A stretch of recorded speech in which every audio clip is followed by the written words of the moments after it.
You are still thinking Imran Khan is the only hope. जिसकी वजह से हमने पाकिस्तान में रहना, तो उसमें तो आप लोगों ने जेल में बंद कर दिया। मरियम नवाज, मीरा जी, दी मीरा जी, दी मीरा जी। लेकिन मर्द की भी तो एक गैरत है ना। मर्द सॉरी, और मेरी सबसे बड़ी बेटी की एज 19 ईयर्स की है। अस्सलाम वालेकुम, कैसे हैं आप सब? ठीक ठाक। अच्छा, मोस्ट इम्पॉर्टेंट कि आजकल हर बंदा स्किन कॉन्शियस है और सबको अच्छा भी दिखना है और बूढ़ा भी नहीं दिखना।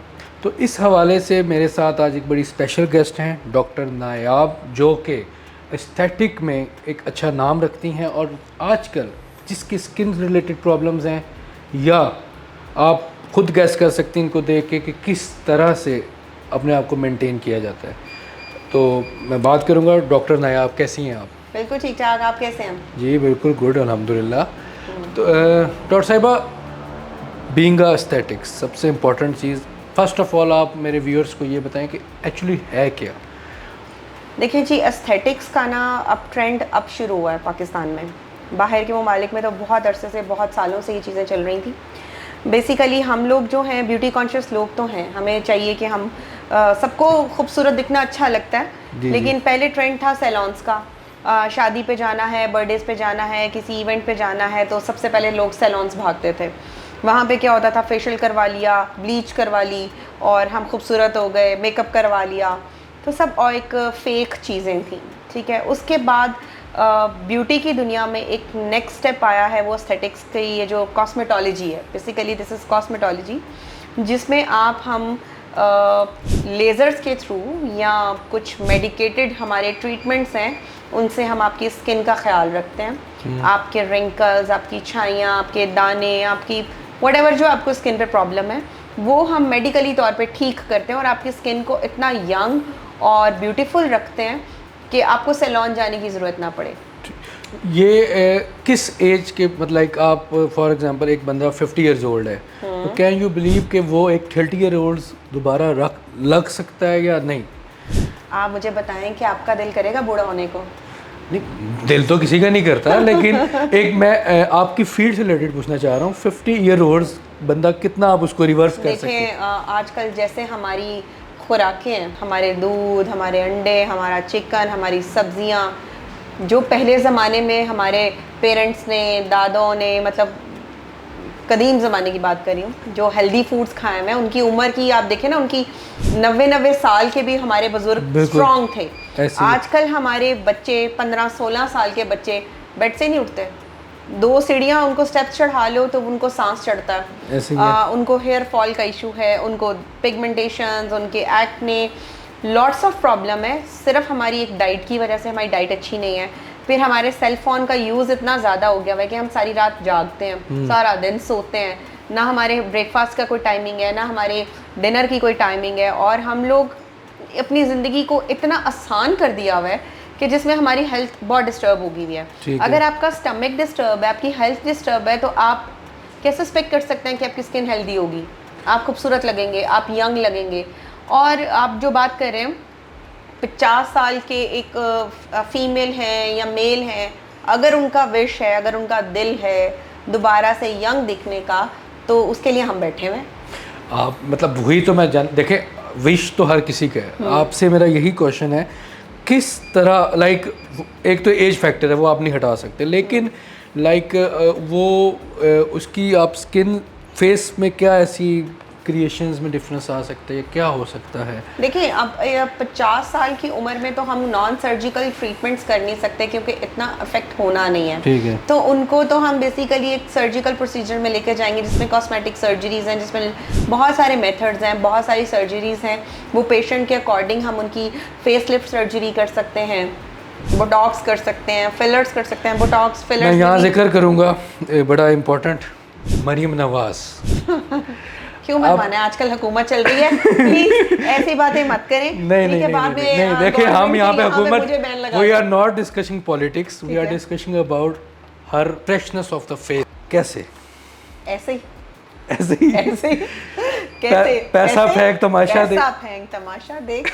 पैसा हो तो खूबसूरती तो खुद आ जाती है। वो कहते हैं ना, पैसा हो तो नज़ाकत भी आ जाती है, पैसा हो तो खूबसूरती भी आ जाती है। देखिए हमारी कितनी, मरियम नवाज तो आप बहुत ऊपर चले गए हैं, आप एक्ट्रेसेस को ले लें, आप मानूर बलोच को ले लें, वो तो कहते हैं कि वो क्या पिया हुआ उसने, आबे हयात पिया हुआ है, she is 60 plus may be, but still looking. देखें तो सब चले एक थोड़ा और नीचे आते हैं।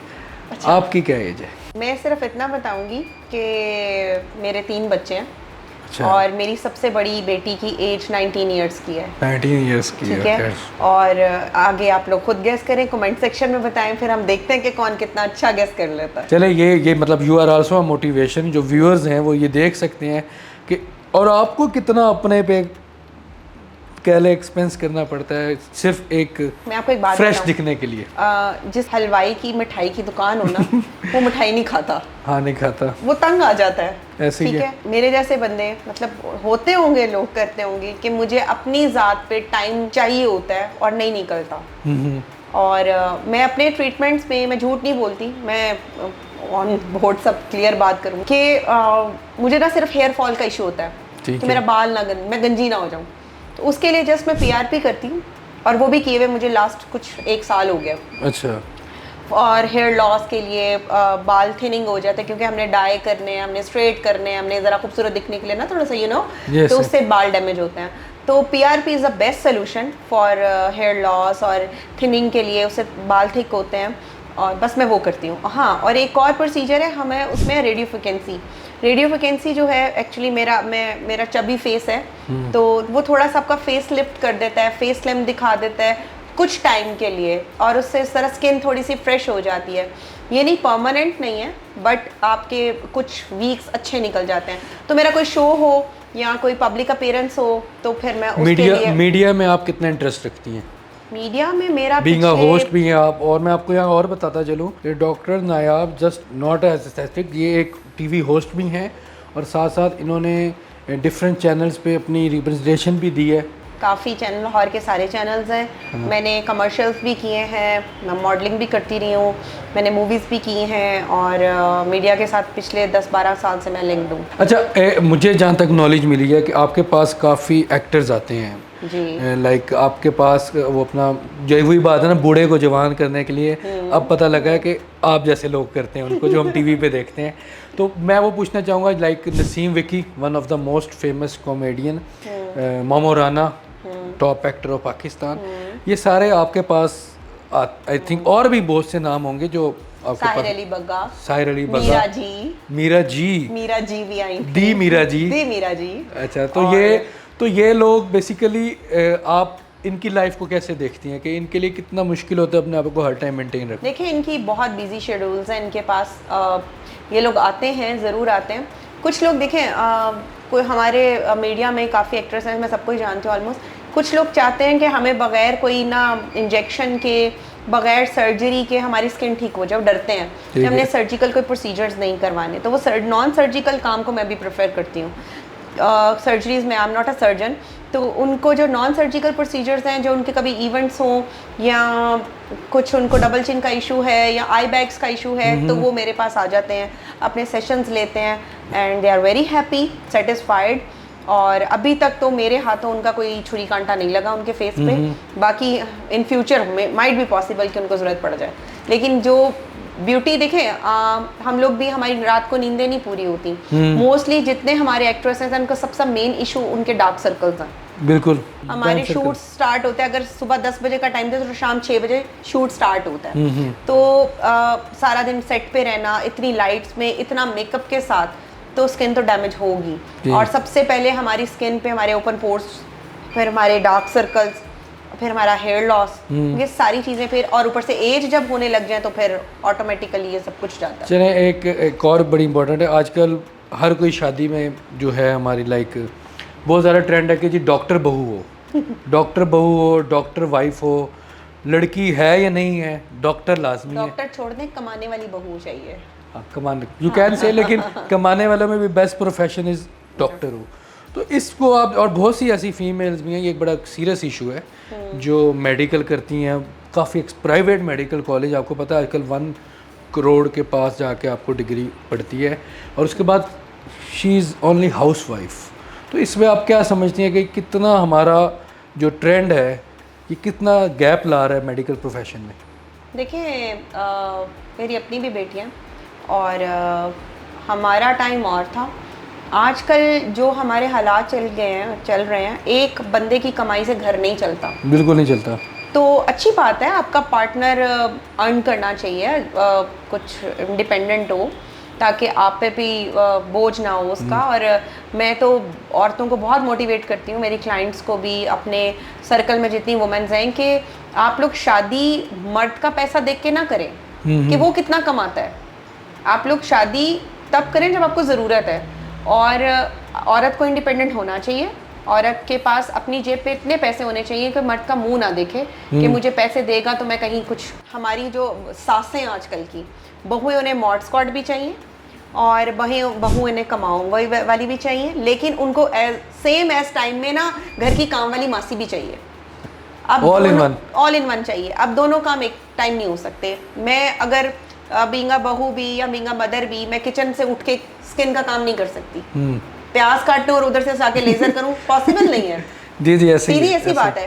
ठीक है। और अगर आजकल उन पेरेंट्स के लिए जो अपने बच्चियों पे करोड़ों रुपया लगा के उनको डॉक्टर्स बना के एक ऐसे घर में भेज देते हैं जो इतने कंजर्वेटिव है, प्याज काटने के लिए एक MBBS बहू चाहिए उन्हें, तो खुदारा अपनी बेटियों को इतना पैसा मत लगाएं। फिर घर बैठाएं, 18 साल की उम्र में उनकी शादी करें और वो घर गृहस्थी संभालें, और जो पैसा उन्होंने आपने लगाना था वो उनको जहेज में दे दें।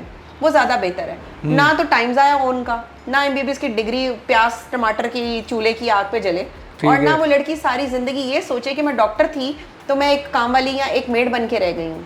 काम करना बुरी बात नहीं है, ज़रूर करें, तब करें जब आप फारिग हैं। लेकिन सिर्फ प्याज ही ना काटें। हाँ प्याज के अलावा झाड़ू पोछा भी होता है। नहीं, अब इतना तो वैसे है, इतना ये अब आप थोड़ा ज्यादा जा रही हैं।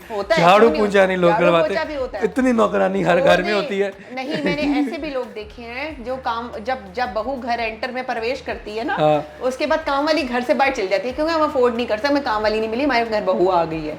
आप छोड़ दें, अभी भी इस जमाने में ऐसे लोग हैं जो बहुओं को घर लाते साथ ही सासें बैठ जाती हैं बेड पे, नंदे बैठ जाती हैं अपने कमरों में, भाभी आ गई है उसने सारा घर संभालना है। ये कॉन्सेप्ट जिस दिन चेंज होगा ना, हमारी माशरे के बहुत सारे मैटर्स हल हो जाएंगे। चले, आई विश हो। और लास्ट क्वेश्चन, आजकल हर कोई बाहर जाने के लिए इंटरेस्टेड है तो आप जैसे लोग भी बाहर जा रहे हैं, हम जैसे लोग कहाँ जा रहे हैं? नहीं, लाइक एवरीवन इज इंटरेस्टेड कि हम बाहर जाएं। तो पाकिस्तान के बारे में आप मैसेज क्या देना चाहिए कि इस चीज़ को आप क्या देखती हैं, कैसे जिसकी वजह से हमने पाकिस्तान में रहना था, उसमें तो आप लोगों ने जेल में बंद कर दिया उसको, तो इधर रह के क्या करना है? नहीं, ये अब आप पॉलिटिकल हो रही हैं तो क्या करूं फिर? अब जिससे मोहब्बत थी, जिससे होप मिली थी, वो होप खत्म हुई। You are still thinking Imran Khan is only hope? Yes. यहीं पे हम अपना पॉडकास्ट खत्म